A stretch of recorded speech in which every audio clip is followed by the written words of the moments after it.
Seguimos en Claves Políticas, recibimos al precandidato presidencial del Partido Colorado, el senador José Amorín Valle. Bienvenido, muchas gracias por estar con nosotros. Al contrario, gracias por la invitación. Bueno, campaña recorrida permanente y la idea es recorrer todo el interior, concentrarse más en alguna zona. Montevideo y Canelones son muy importantes.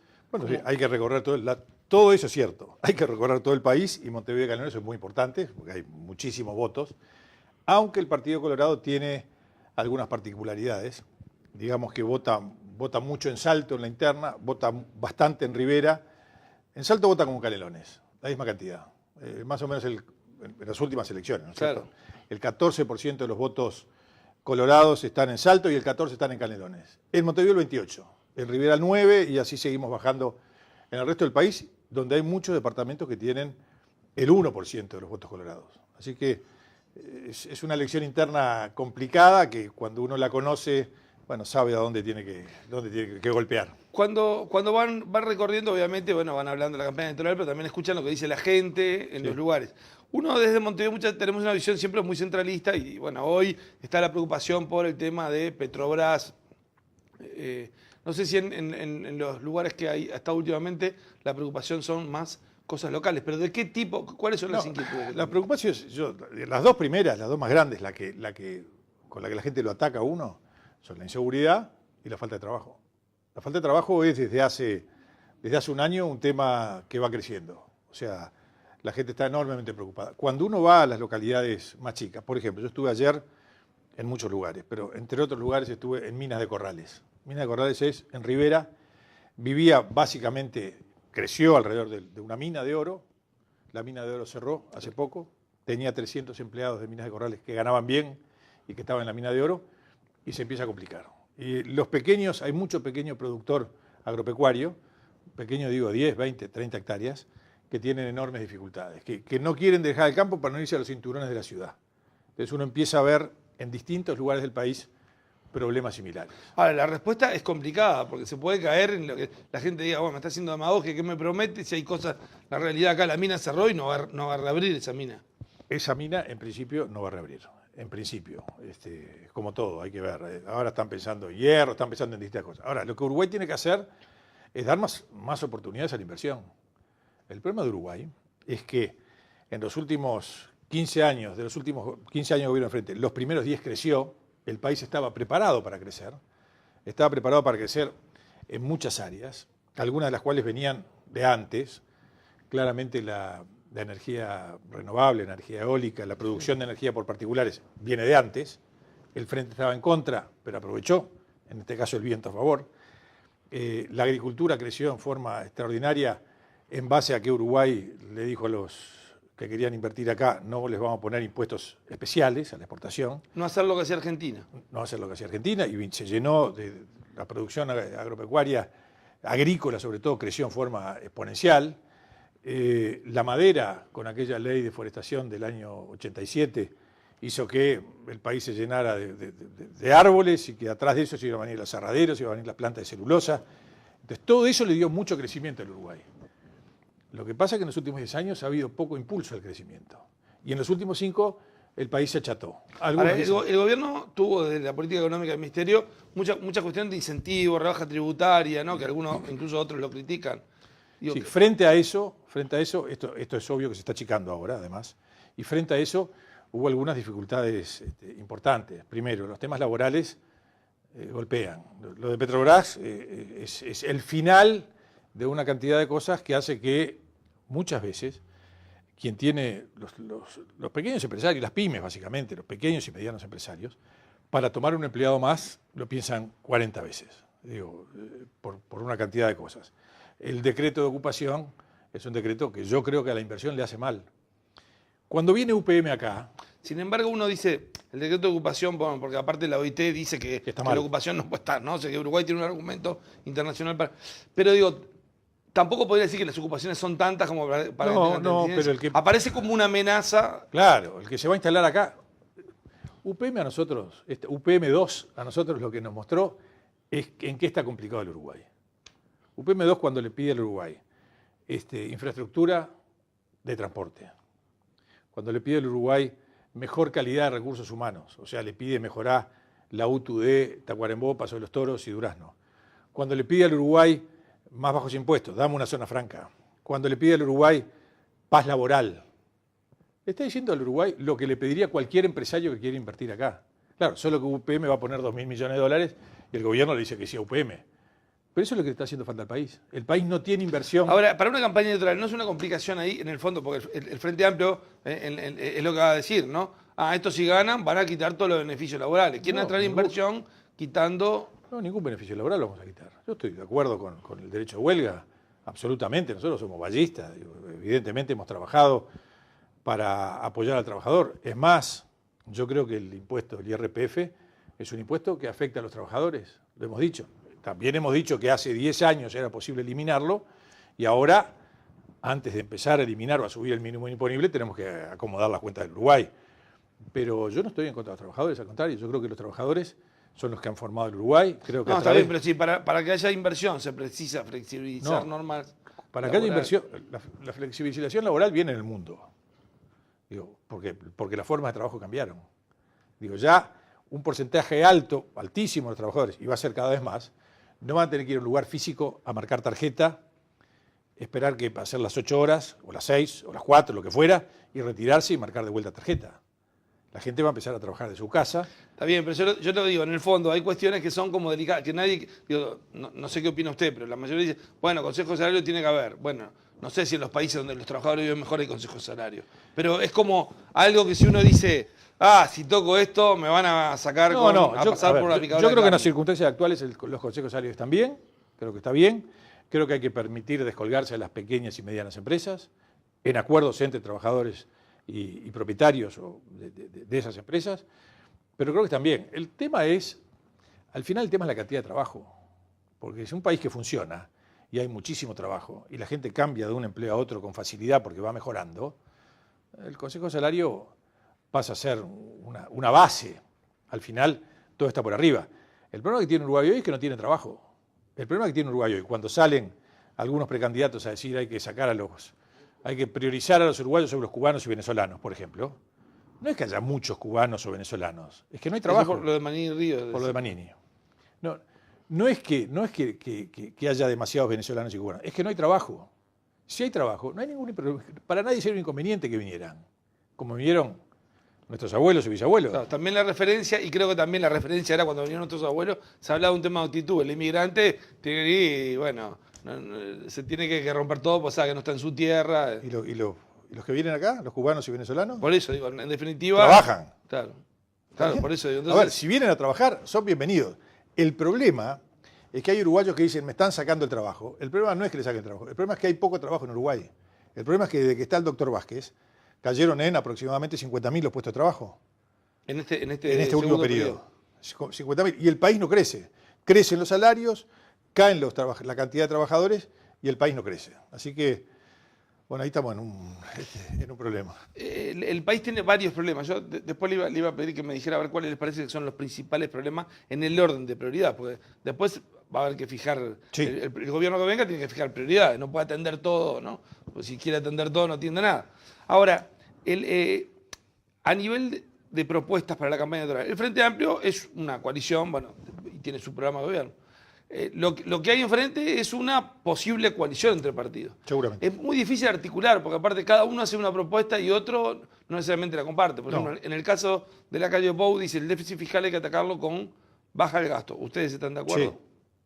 Sí, me parece bien. ¿Y les parece que es suficiente? Bueno, digo, yo creo que hay que tratar de que sea suficiente. O sea, nosotros tenemos que atacar el déficit fiscal, está claro. Y tenemos que hacer un esfuerzo para bajar gastos en un Estado que es enorme, que está gordo y que es ineficiente. Y que no está en algunos lugares donde debería estar. El Estado está de más en muchos lugares y no está en otros. Ahora, ¿cómo se va a articular el próximo gobierno? Primero, nosotros en el Partido Colorado tenemos internas como tienen todos los partidos. Sí, todos eligen su candidato. Elegimos nuestro candidato. Cuando elijamos el candidato, yo estoy trabajando para que me elijan a mí, nos vamos a reunir los 3 precandidatos y vamos a decir, bueno, formemos equipos de programa para hacer un programa único del Partido Colorado. Está bien, viene después la elección de octubre. Y en la elección de octubre pasan 2 partidos. No sé quiénes van a pasar, pero suponiendo que pasara el Frente Amplio y alguno de los otros 2 partidos, el Partido Nacional o el Partido Colorado, vamos a hacer lo que hicimos en el 99. Nos juntaremos blancos y colorados que queremos cambiar el gobierno y diremos, bueno, a ver, de tus propuestas y de las tuyas, ¿cómo hacemos? Porque le tenemos que presentar un programa a la población para que la población vote el último domingo de noviembre. Así que a mí me parece que ese es el camino lógico. Vamos a hacer una pausa y vamos a hablar, a ver si en esa coalición aparecen solo dos o puede haber otros. Cómo debe desarrollarse eso y cómo viene la campaña. ¿Se tiene fe o no se tiene fe? Toda la fe. ¿Sí? Toda la fe, todas las ganas. Bueno, ¿se tiene fe en serio? Sí, claro. Bueno, me va a contar eso ahora. Vamos a hacer una breve pausa. Estamos en Claves Políticas con el senador José Amorín Valle, el precandidato presidencial del Partido Colorado. Ya volvemos.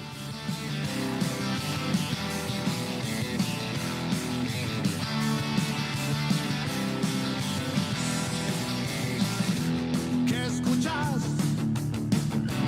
¿Qué cantas?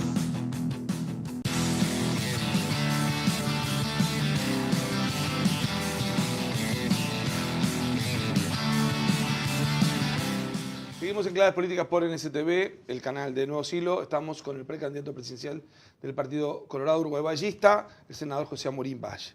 Yo le decía, hay que priorizar. ¿Cuáles son, si dijera, los tres principales problemas del país para atender con urgencia? En orden. En el orden para usted. Ahora vimos lo que la gente le planteaba. Educación, Dijera, seguridad y trabajo. esos son los tres principales. Ahora, no hay resultados enseguida en educación. No, bueno, pero hay que empezar hoy.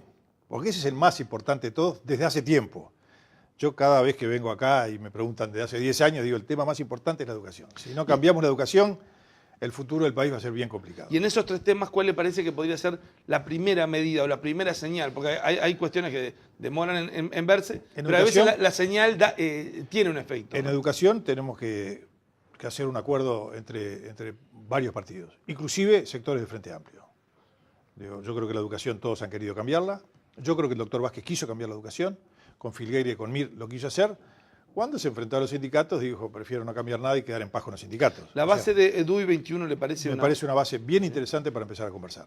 Y creo que quien salga electo presidente, si yo salgo electo presidente, al otro día, los primeros días de diciembre, hay que empezar a trabajar en ese tema para hacer un plan a 10 años, un plan de una política de Estado para transformar la educación uruguaya. Decía educación, el segundo es seguridad. Segundo, seguridad. Como dijera, la primera medida o las primeras medidas. Bueno, yo creo que lo que tendría que hacer en policía, en la parte, digamos, del Ministerio del Interior, darle mucho más prioridad a la prevención que a la disuasión o a la represión, como está haciendo hoy el Ministerio. Yo creo que la policía tiene que volver a las comisarías, creo que la policía tiene que volver a tener contacto con la gente, creo que la gente tiene que volver a respetar al policía, creo que el policía comunitario, que es una figura clave, absolutamente clave, y ha sido enormemente exitosa, que no sé por qué este gobierno la hizo desaparecer, tiene que volver a existir.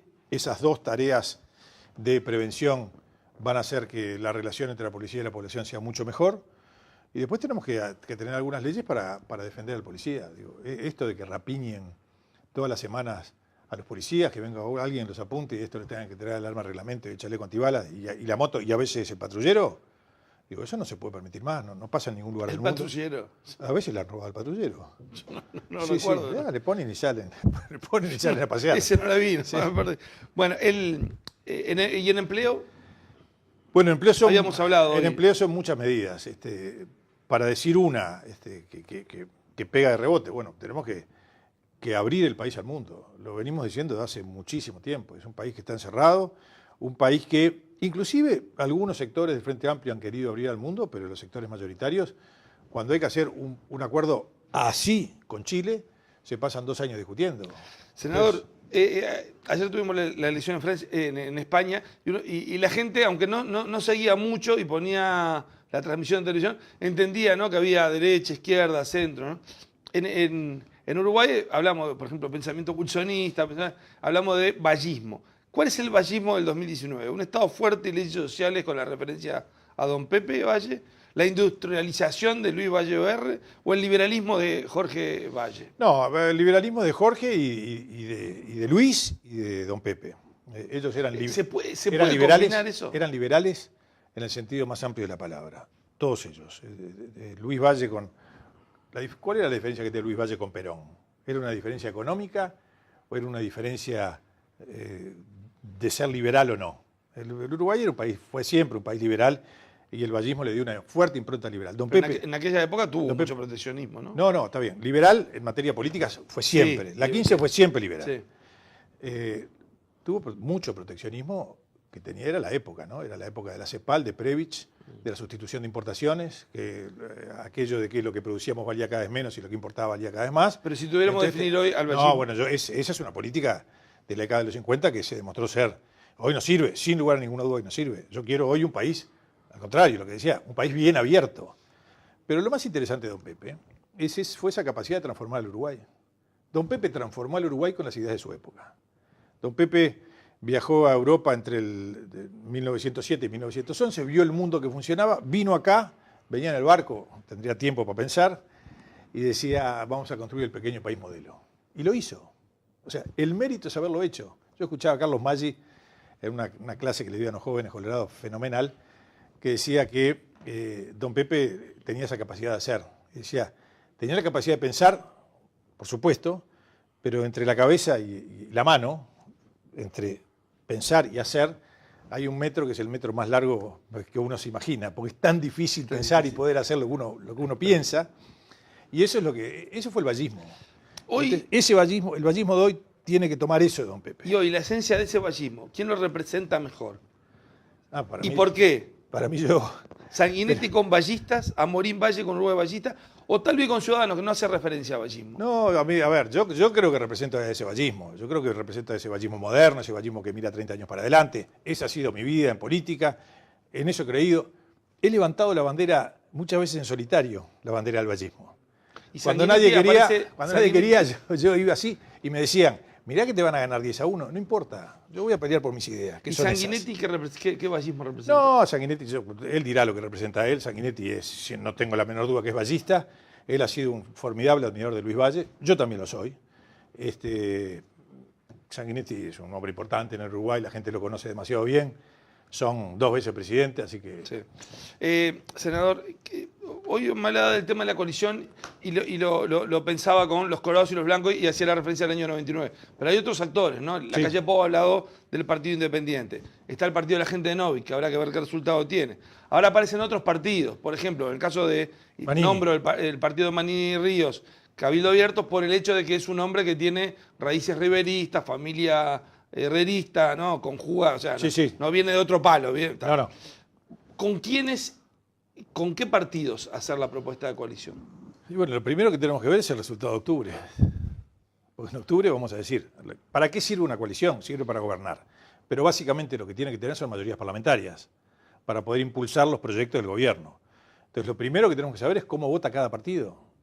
Si un partido tuviera la mayoría parlamentaria, como el Frente, no necesita ninguna coalición. Claro. Entonces, lo que tenemos que ver es cómo se forman las mayorías. Ahora, en una coalición, a mí me gustaría tener a todos los partidos que pudiera para sacar el país adelante. Porque ahí son dos alternativas, ¿no? Uno decir, bueno, quiero quedarme con los partidos fundacionales o abrir, y eso también tiene riesgo, porque la diversidad tiene otras Yo implicaciones. diría, a mí me gusta, yo presidente, me gustaría tener las mayorías parlamentarias con socios absolutamente confiables, 100% confiables, pero le daría entrada a otros.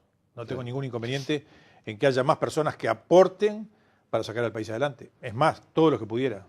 Amorín, habíamos hablado el año pasado y todavía no estaba en carrera Sanguinetti, ¿no? Que evidentemente la figura de Sanguinetti generó Sí. un movimiento Importante. llamativo, sorprendente, ¿no? Es, como decía, un expresidente 2 veces. ¿Cómo se ve en la campaña ahora? Porque ahora es Bien. jugar, no es lo mismo enfrentar a Talvi que tener a... No, ni que hablar, no es lo mismo. Yo insistí en que Sanguinetti fuera candidato. Pero usted insistía pensando de que no iba a ser, No, pensando que tenía que ser. pero pensaba que iba a ser. Yo pensaba que podía ser. Es más, cuando hablaba con él tenía la impresión de que iba a ser. Y yo insistía que tenía que ser, porque yo creo que el Partido Colorado tiene que poner, el partido no está bien, y tiene que poner en la cancha a todos sus hombres. Y tiene que poner a los líderes de los sectores. Y Sanguinetti es un líder notorio del foro o de ballistas ahora, donde el segundo no es Sanguinetti. Sea cual sea el segundo, no es Sanguinetti. Y a mí me parecía que era bien importante que estuviera en la cancha. Y para nosotros es una motivación especial. Está bueno que esté Sanguinetti, es un referente para todos, yo le tengo mucho respeto, tengo una muy buena relación con él. Él alguna vez me encontró Me decía, Pepe, ya veo que estás diciendo que querés que yo sea candidato. Y digo, claro que quiero que seas candidato. Por supuesto que quiero que seas candidato. Al partido le hace falta que vos seas. Inclusive, para nosotros es una motivación especial para querer ganarte. ¿Y cuáles son las bases departamentales donde ve mejor al sector suyo? El sector mío, nosotros estamos. Rivera, vamos a ganar la interna. ¿Dónde vamos a ganar? Vamos a ganar en Artigas, vamos a ganar en Salto, vamos a ganar en Colonia, vamos a ganar en Canelones, vamos a ganar en Florida, vamos a ganar en Durazno y vamos a ganar en Flores. Y después en otros vamos a competir. En Rivera vamos a votar notablemente bien y eso es importante. Porque ahí Rivera es una intendencia colorada, pero del sector foro, de la 2000, Riviera, claro. de la 2000.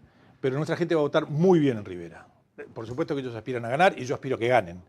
Pero los resultados veremos. Pero yo lo que digo, lo que estoy seguro es que vamos a votar muy bien. Y votar muy bien en Rivera, como en Salto, implica una cosa importante.